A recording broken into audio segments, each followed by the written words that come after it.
आकाशवाणी रांची से प्रस्तुत है समाचार ध्वनि चित्र।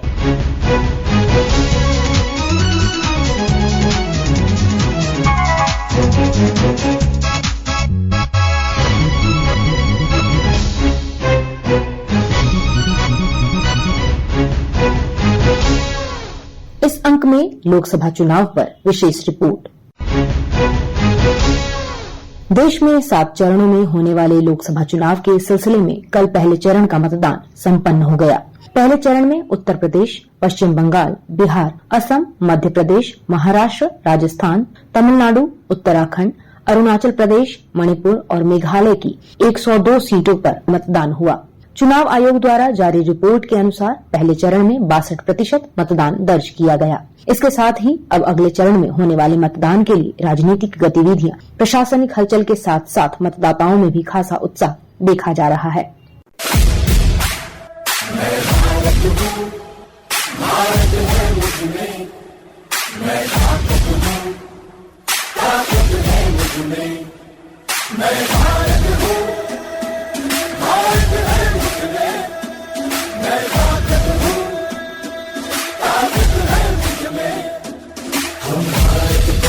मस्तक है हम योद्धा के 2 हस्तक है, हम भारत भाग्य विधाता है, हम भारत के मतदाता है। मतदान मतदान देने जाएंगे भारत के लिए, भारत के लिए। झारखंड में 14 लोकसभा सीटों के लिए 4 चरणों में मतदान कराए जाएंगे। पहले चरण में 13 मई को सिंहभूम, खूंटी, लोहरदगा और पलामू लोकसभा सीटों के लिए मतदान होगा, जबकि दूसरे चरण में 20 मई को चतरा, कोडरमा और हजारीबाग सीट के लिए चुनाव होंगे। तीसरे चरण में 25 मई को गिरिडीह, धनबाद, रांची और जमशेदपुर सीटों के लिए वोट डाले जाएंगे, जबकि चौथे और अंतिम चरण में 1 जून को राजमहल, दुमका और गोड्डा लोकसभा क्षेत्र में मतदान कराया जाएगा। निर्धारित कार्यक्रम के अनुसार सभी सीटों के लिए वोटों की गिनती 4 जून को होगी। राज्य के मुख्य निर्वाचन अधिकारी के रवि कुमार ने कल रांची में आयोजित प्रेस वार्ता में चुनावी गतिविधियों की जानकारी देते हुए बताया, झारखंड में 25.07% वोटर है, इसी फेज 4 में कवर होगा। इसमें कुल मिलाकर 64,37,460 वोटर्स होंगे। इसमें पुरुष होंगे 32,29,480 पुरुष होंगे, 32,07,938 फीमेल वोटर्स। इसमें बूथ संख्या में 25.72% ऑफ झारखंड में कितना बूथ पोलिंग स्टेशन है वो फेज 1 में कवर हो रहा है।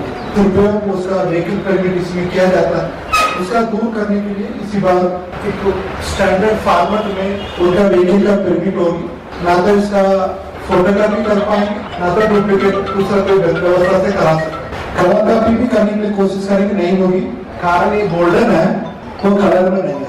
दूसरा है उसमें आपका वो कोडिंग लगा हुआ, उसमें माइक्रो लीटर्स है। पहले वो ब्लैक एंड व्हाइट देने के कारण उसका फोटोकॉपी करके उसमें मिसयूज करने के लिए चांसेस होती है। कमीशन का पहले भी इंस्ट्रक्शन है, आपका ओरिजिनल का लगाना है। इसी बार वही ओरिजिनल, इसी का ओरिजिनल उनका स्क्रीन में लगाना है। किसी का व्हीकल चेंज करना है, उनका ओरिजिनल का वापस करते हुए दूसरा लेना है। उनका ड्यूटी में उनका गाड़ी का इस्तेमाल नहीं कर रहा, मतलब किसी ओरिजिनल का उनका पास असिस्टेंट एक्सपेंडिचर ऑब्जर्वर है, उनका पास में वापस करना होगा। एक कैटेगरी के लिए अलग अलग डिजाइन में बना हुआ, ये टोटल 7 डिजाइन, उसमें अलग अलग पर्पज के लिए अलग अलग। इसे उनका कोई भी गाड़ी का परमिट मिलती है, ये स्क्रीन में लगाना है, स्क्रीन में लगा के ही जाएगा।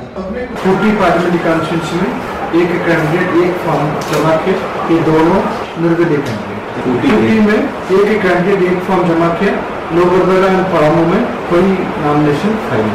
इसके साथ में रिलेटेड में सोशल मीडिया का मिसयूज, फेक न्यूज का लेकर, मिस इन्फॉर्मेशन लेकर इलेक्शन का संबंधित कोरोना में 2 केस, गिरिडीह में 1 केस, धनबाद में 2 केस, 5 केसेस आर्म्स का दिखा के वो दिखाए सब कुछ का वो मिसली फर्जी वाला केस उसकी तरफ से दूसरा का अगेंस्ट में करता है, उसी के बारे में। और उसी तरह 54.45 करोड़ टोटल आज तक। इसमें कैश का है 4.67 करोड़, सबसे ज्यादा है छतरा में 18.79 करोड़ है, उसके बाद रांची में 11.26 करोड़ है। वो रिपोर्ट के कापी में आप लोग को इससे पहले मुख्य निर्वाचन अधिकारी ने कल गढ़वा में प्रशासनिक और पुलिस अधिकारियों के साथ चुनावी तैयारियों की समीक्षा के बाद पत्रकारों से बातचीत करते हुए कहा, यहाँ का सुरक्षा कर्मी है, एडमिनिस्ट्रेशन है, इसी एरिया का बहिर्मुक्त करा दिया, इस एरिया पूरा सुरक्षित कर दिया। इसलिए पहले बार नौकरी करवा रहा हूँ, साथ में और भी कितना भी होता है सब जगह ये आपका सुरक्षित बन गया। इसमें 22 में भी और अच्छा बहुत फर्क है। मैं 2007-8 में इस एरिया पर SDO था, उस समय में खंडरिया में भी घुमा था। अभी 16 साल के बाद यहाँ पर घूमेंगे, बहुत परिवर्तन आया उसमें। अभी सुरक्षा का दृष्टिकोण उसमें बहुत इम्प्रूव हुआ, और भी कुछ क्या क्या बचा हुआ है सभी मिलकर हम लोग सुरक्षित कराएंगे। शुरुआती के समय में भी वो पहले का नक्सल LWA का एक्टिविटीज बहुत ज्यादा था, उस समय में भी वो मतदाता बाहर निकाल के आता, उस समय में उनका चुप चुप के हटाना पड़ती है। अभी आपका सर उठा भाई दिल से आके अभी छिपा सकते। बैठक में उपस्थित राज्य के पुलिस नोडल पदाधिकारी AV होमकर ने गढ़वा समेत नक्सल प्रभावित क्षेत्रों में चुनाव तैयारियों के बारे में जानकारी देते हुए बताया, लगातार यहाँ पे अभियान चलाए जा रहे हैं और इस तरीके से इस क्षेत्र को काफी हद तक या मैं कहूँगा लगभग नक्सल मुक्त बनाया गया है। इसमें हमारे कई जवानों ने, पदाधिकारियों ने, कई कर्मियों ने शहादत दी है। तो आज हम बहुत ये सुखद अनुभव है जब हम के साथों में आज यहाँ पे है और गांव वाले खुद सामने आकर हमें बता रहे हैं कि वो अपने आप को स्वतंत्र मानते हैं, भयमुक्त वातावरण है और पूरा उत्साह है यहाँ पर मतदान में अपना योगदान सभी देना चाहते हैं। तो ये सभी के लिए निश्चित रूप से बहुत ही बड़ा एक अच्छा सुखद अनुभव है। और मैं आपके माध्यम से यहाँ के जितने भी ग्रामीण हैं और आसपास के क्षेत्रों में भी जितने ग्रामीण हैं उनको ये आश्वस्त करना चाहता हूँ कि पुलिस और सारे हमारे जो संयुक्त बल है, केंद्रीय अर्धसैनिक बल है और जो यहाँ का पूरा जिला प्रशासन है वो उनकी सुरक्षा के लिए पूर्ण रूप से मुस्तैद है। और हम लोग ये सुनिश्चित कराएंगे कि वो भयमुक्त वातावरण में निष्पक्ष रूप से यहाँ पर अपना मतदान दे सके और इस पर्व को मना सके। सिंहभूम लोकसभा क्षेत्र में पहले चरण के तहत 13 मई को मतदान होगा। चुनावी तैयारियों के संबंध में जानकारी देते हुए पश्चिमी सिंहभूम जिले के उपायुक्त सह जिला निर्वाचन अधिकारी कुलदीप चौधरी ने कहा, मतदान केंद्रों की संख्या 431 है, 52 चाईबासा मतदान केंद्रों की संख्या 284 है, 53 मझगांव मतदान केंद्रों की संख्या 268 है, 54 जगन्नाथपुर मतदान केंद्रों की संख्या 233 है, 55 मनोहरपुर मतदान केंद्रों की संख्या 264 है, 56 चक्रधरपुर मतदान केंद्रों की संख्या 236 है। इस प्रकार से पूरे लोकसभा संसदीय क्षेत्र के अंतर्गत सरायकेला विधानसभा को जोड़ते हुए मतदान केंद्रों की संख्या 1715 है। 6 सहायक निर्वाची पदाधिकारी जो है उनकी विवरणी कुछ इस प्रकार है। 51 सरायकेला श्री सुनील कुमार प्रजापति, 52 चाईबासा श्री अनिमेश रंजन, 53 मझगांव श्री कमलेश्वर नारायण, 54 जगन्नाथपुर श्री मुकेश मछुआ, 55 मनोहरपुर श्रीमती लिली अनुला लकड़ा, 56 चक्रधरपुर सुश्री रीना हंसदा। इसके अतिरिक्त 22 जनवरी 2024 को अंतिम मतदाता सूची जो प्रकाशन की गई थी उसके अंतर्गत सभी विधानसभाओं की जो विवरणी है वो आपको हम प्रेस रिलीज में अलग से दे देंगे। और उसका जो समेकित प्रतिवेदन है वो इस प्रकार है कि कुल मतदाता सूची में जो मतदाता हैं उनकी संख्या 14,24,981 है, जिसके अंतर्गत पुरुष 7,01,514, महिलाएं 7,23,434 एवं अन्य कुल 33 लोग हैं। लोहरदगा जिले में मतदान प्रतिशत बढ़ाने के लिए लगातार प्रयास किए जा रहे हैं। लोहरदगा के उपायुक्त PK बाघमारे और DDC दिलीप प्रताप सिंह ने चुनावी तैयारियों के बारे में बताया। मतदाताओं को जागरूक करने के लिए स्वीप के कार्यक्रम चल रहे हैं और उसी के तहत हमारे भावी और युवा मतदाताओं को मतदान की शपथ दिलाई गई और साथ ही में हम लोग लगातार प्रयास कर रहे हैं कि युवा जो हैं वो नए मतदार जो हैं वो ज़्यादा से ज़्यादा संख्या में अपने घरों से बाहर निकले और मतदान करें। और विशेष रूप से जो हमारे शहरी इलाके हैं वहाँ के जो युवा हैं और वहाँ के मतदार जो हैं वो ज़्यादा से ज़्यादा संख्या में बाहर आएँ और मतदान करें। और लोहरदगा जो है वो इन चुनाव में मतदान प्रतिशत का उच्चांक प्रस्तापित है। ये देश का सबसे बड़ा चुनाव है और लोकसभा चुनाव 2024 के अंदर सभी वोटर्स जो है अपने घर से निकलें और अपने मतदान का प्रयोग करके अपने लोकतंत्र को और मजबूत बनाएं। लोहरदगा जिले की स्वीप प्रभारी सीता पुष्पा ने मतदाता जागरूकता की जानकारी देते हुए कहा, 13 मई 2024 को यहाँ वोटिंग के लिए तिथि निर्धारित की गई है। तो इसी के आलोक में जिला प्रशासन हमारे उपायुक्त महोदय द्वारा इन लोगों को मार्गदर्शन दिया हुआ है कि स्वीप के तहत हम लोग जागरूकता कार्यक्रम का आयोजन करें और कम से कम इस बार जिले को 90% से अधिक मतदान तक की सीमा रेखा तक पहुंचाए। और इसी के लिए हम लोग प्रतिदिन जागरूकता कार्यक्रम शहर में गांव में आयोजित कर रहे हैं। कार्यक्रम का विशेष उद्देश्य था कि शहरी मतदाताओं की उदासीनता को समाप्त करने और शहरी मतदाताओं को जागरूक करने के लिए जिले के स्काउट एंड गाइड की जो टीम है उनके माध्यम से हम लोग जागरूकता रैली निकाले हैं। और इसमें शिक्षा विभाग का कार्यपालक पदाधिकारी नगर पालिका का सहयोग रहा और आगे भी हम लोग इस तरह के कार्यक्रम आयोजित करेंगे।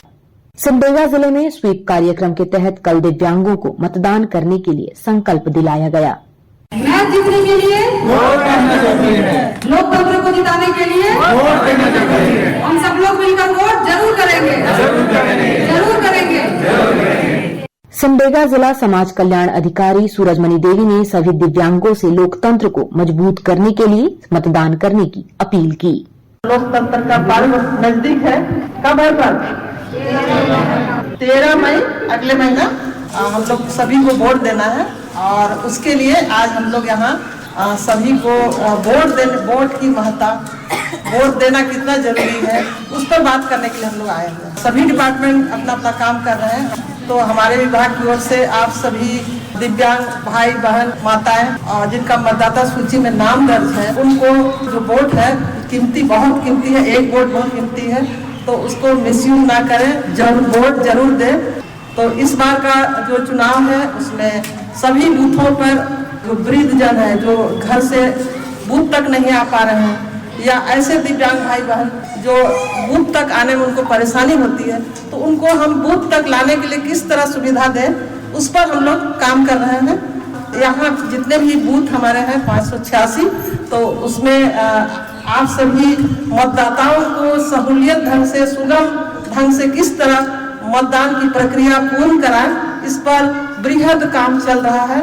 वहाँ पर शौचालय, वहाँ पर पेयजल, बिजली, जो दिव्यांग भाई बहन जो नहीं आ पाते हैं उनके लिए ट्राईसाइकिल, व्हील चेयर वहाँ उपलब्ध रहेगा। सहायता के लिए वॉलेंटियर वहाँ उपस्थित रहेंगे और जो बिल्कुल ही घर में बेड पर लेटे हुए हैं, नहीं आ पाते हैं वहाँ पर, तो उनको पोस्टल बैलेट के द्वारा भी उनका मतदान प्रक्रिया पूर्ण की जाएगी। तो सभी तरह की व्यवस्थाएं हैं। हमारे सहायता के लिए वहाँ वॉलेंटियर रहेंगे, हमारा व्हील चेयर रहेगा। सभी लोग तो ऐसा नहीं है कि व्हील चेयर की आवश्यकता होगी, लेकिन जहाँ जहाँ इस तरह की आवश्यकता होगी वहाँ हम लोग इसको उपलब्ध करा रहे हैं। कार्यक्रम में उपस्थित सभी दिव्यांगों ने एक स्वर में मतदान करने का संकल्प दोहराया और कहा कि वे हर हाल में मतदान करेंगे। दिव्यांग नागरिक हूँ मैं, अपने इलाका या कहीं अगल बगल सभी विकलांग जनों को जागरूक करूंगा ये वोट देने के लिए और पूरा ये सहयोग करेंगे। हम सभी दिव्यांग जन इन साल 80 के मैंने पार करेंगे। मेरा नाम संगीता करकेट्टा है, मैं कुरडेक परकल्ला की हूँ। इस बार हम लोग वोट देने के लिए सब कोई जाएंगे और वोट को 80 से पार करना है और सबको वोट देना है। मेरा नाम परवीन ऐंद है, मैं केसे परखल से हूँ और मैं सभी दिव्यांग जानों को सूचित करता हूँ, अनुरोध भी करता हूँ कि सभी कोई वोट देने के लिए 13 मई को जरूर आवे और हम लोग जरूर वोट देंगे और 80 से पार करेंगे। मैं अपने माता पिता को इसके बारे में जरूर बताऊंगी कि वो वोट जरूर से जरूर दे और अपने अधिकार से अपने लिए एक अच्छा नेता चुने। इसके साथ ही आकाशवाणी रांची से समाचार ध्वनि चित्र का आज का संस्करण समाप्त हुआ। हर शनिवार को यह कार्यक्रम रात्रि 7:45 बजे समाचार एकांश द्वारा प्रस्तुत किया जाता है। संपादक शिल्पी, प्रस्तुतकर्ता अरविंद कुमार और प्रवक्ता कामिनी कुमारी।